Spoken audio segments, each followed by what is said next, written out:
It is a combination of constants and variables. Okay, constants and variables के combination को with the help of constant and variable हमारे पास किसकी help से 4 operations हमारे पास होते हैं, addition, subtraction, multiplication and division, right. इन चारों की हेल्प से जो हमारे पास दोनों के बीच में कनेक्शन बनता है कॉन्स्टेंट्स एंड वेरिएबल के बीच में, that is actually an algebraic expression. Okay, so algebraic expressions जो हमारे पास बनते हैं वेरिएबल्स एंड कॉन्स्टेंट्स के कॉम्बिनेशंस में, एंड जो इसमें पावर्स होती हैं पॉलिनोमियल्स में ऊपर अगर बात करें तो that may be an integral power, right.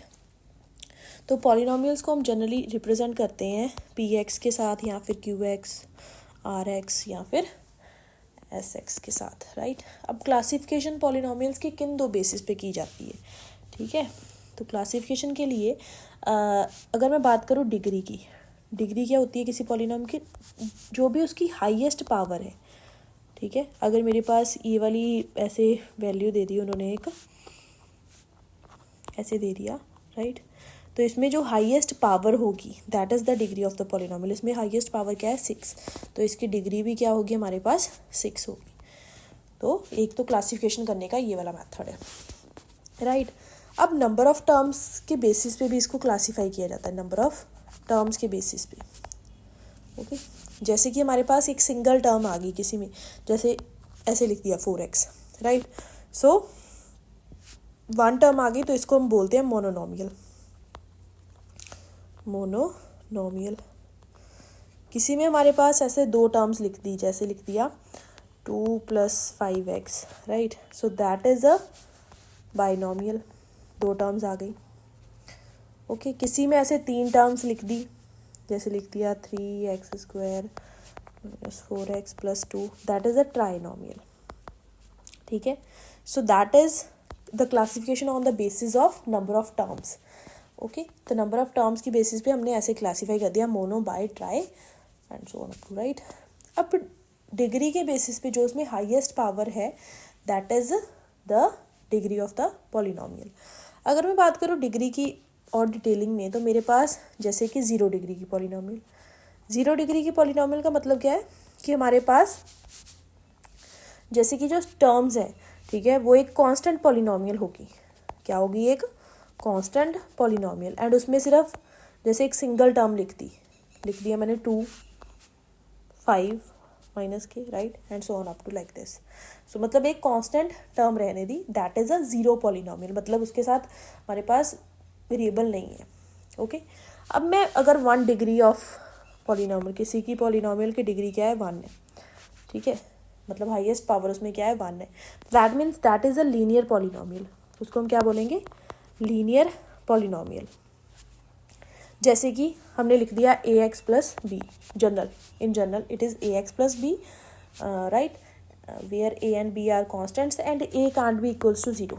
अगर क्योंकि a 0 हो जाएगा तो that would be a shifted to a constant polynomial, अगर a 0 हो जाएगा इसमें तो, ठीक है, तो वो ऊपर वाले केस में हमारे पास शिफ्ट हो जाएगी। नेक्स्ट इज 2 डिग्री, जिसमें हमारे पास 2 डिग्री हो, ठीक है, उस केस में उसको हम बोलते हैं क्वाड्रेटिक पॉलिनोमियल, ठीक है, क्वाड्रेटिक पॉलिनोमियल। जैसे कि मैंने लिख दिया ax² + bx + c, राइट, इसमें भी a 0 नहीं हो सकता, क्योंकि अगर 0 के इक्वल a हो जाएगा तो that would be shifted again to a linear polynomial, ये ऊपर शिफ्ट हो जाएगा लीनियर पॉलिनोमियल में, right, it is of the form bx + c बन जाएगा अगर ये वाली वैल्यू 0 हो गई। तो इसीलिए साथ में कंडीशन मेंशन करनी है कि a can't be equals to 0, so it is a quadratic polynomial. Now moving on to next, that is जिसमें डिग्री क्या हो 3 हो, 3 डिग्री वाले को हम बोलते हैं cubic polynomial, right, cubic polynomial.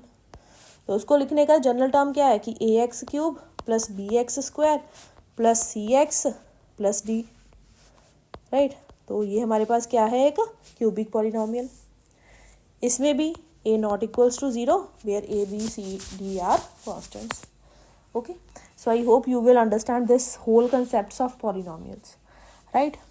Now in the last classes we have studied about how to find the root, right? Now moving on to this concept, you have to find the root or you can find the 0, and after that you have to verify, right? Verify the result. So first of all, दो result हैं जो आपने याद करने हैं. अगर आपके पास alpha and beta मतलब दो रूट आ गए किसी आपके पास क्वाड्रेटिक पॉलिनोमियल के, ऑफकोर्स दो ही रूट आएंगे, राइट? So alpha and beta are, roots को हम जीरोस भी बोलते हैं. If alpha and beta are zeros,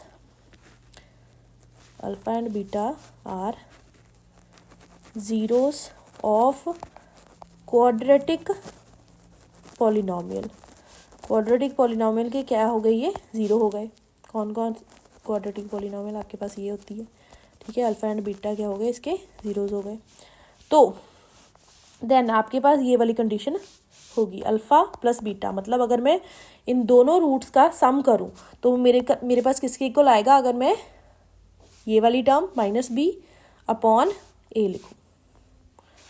okay, and the product of these roots is equals to C upon A, that is this constant term upon this A, right? तो ये हमारे पास result होता है for the quadratic polynomial.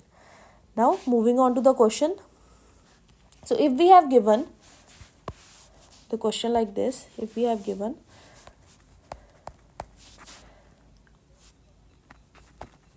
polynomial as x square minus 2x minus 8, ऐसे हमें polynomial दे दी, right? हमने इसके रूट्स निकालने हैं. तो हमें पता है कि हमने इसको सेंटर वाली टर्म को ऐसे ब्रेक डाउन करना है कि हमारे पास मल्टीप्लाई करने पे ये लास्ट टर्म बन जाए, लेकिन ऐड सब्ट्रैक्ट करने पे 2 बन जाए. तो हमने इसको लिख दिया, 8 को ऐसे पार्ट्स में डिवाइड किया, 4 इंटू टू हमारे पास 8 भी होता है, एंड 4 में से अगर मैं 2 को माइनस करूँगी तो मेरे पास 2 भी आएगा, राइट? तो ये बन जाएगा एक्स स्क्वायर.